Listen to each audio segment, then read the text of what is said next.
আসসালামু আলাইকুম। কী অবস্থা? সবাই কেমন আছেন? আলহামদুলিল্লাহ আমি ভালো আছি। আজকে এটা ছিল দুপুরের আয়োজন। সিম আলু ভাজি আর টমেটোর চাটনি ছিল, আর ছিল তেলাপিয়া মাছ ভুনা। শীতের সময় পাকা টমেটো বেশি পাওয়া যায়, আর শীতের সময় মানে সবজি তো অবশ্যই বেশি পাওয়া যায়। টমেটো দিয়ে এই চাটনিটা আমার কাছে বেশ মজা লাগে। চাটনি বলতে ভর্তার মতোই অনেকটা, মানে পেঁয়াজ কাঁচামরিচ এগুলো তেলের মধ্যে ভাজি করে তারপরে টমেটোটা দিয়ে নেড়েচেড়ে একদম ভর্তার মতো করা হয়।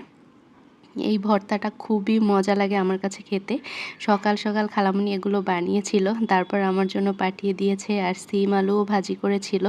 আর আমি হচ্ছে তেলাপিয়া মাছটা একদম মচমচে করে ভাজি করেছি, তারপর একদম মশলার সাথে মানে মাখা মাখা করে ভুনা করেছিলাম, একদমই ঝোল রাখিনি। যদিও তেলাপিয়া মাছ অনেক দিন পরে খাচ্ছি, তেলাপিয়া মাছটা খুব বেশি কেনাও হয় না আর খাওয়াও হয় না। আমার পছন্দের তালিকার মধ্যে নেই এই মাছটা। তারপরেও আমি হচ্ছে মাছ খেতে পছন্দ করি, তাই সব ধরনের মাছই টুকটাক খাই।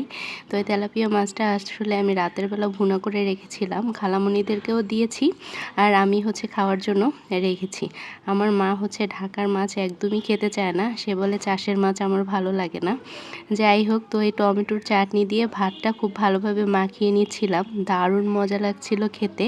টমেটোর এই চাটনিটা আর সিম আলু ভাজিটা এই যে খালামণি পাঠিয়েছিল, এখান থেকে আরেকটু হচ্ছে টমেটোর চাটনিটা নিয়ে ভাতের সাথে আবার মাখিয়ে নিচ্ছিলাম। দারুণ মজা ছিল, আর ধনিয়া পাতা দেওয়াতে ঘ্রাণটা খুবই সুন্দর আসছিল। খাওয়া দাওয়া শেষ করে তারপর তেলাপিয়া মাছের মাথাটা বসে বসে খাচ্ছিলাম। মাছের মাথা খাওয়া শেষ খেতেই আমার কাছে ভালো লাগে। ধন্যবাদ সবাইকে।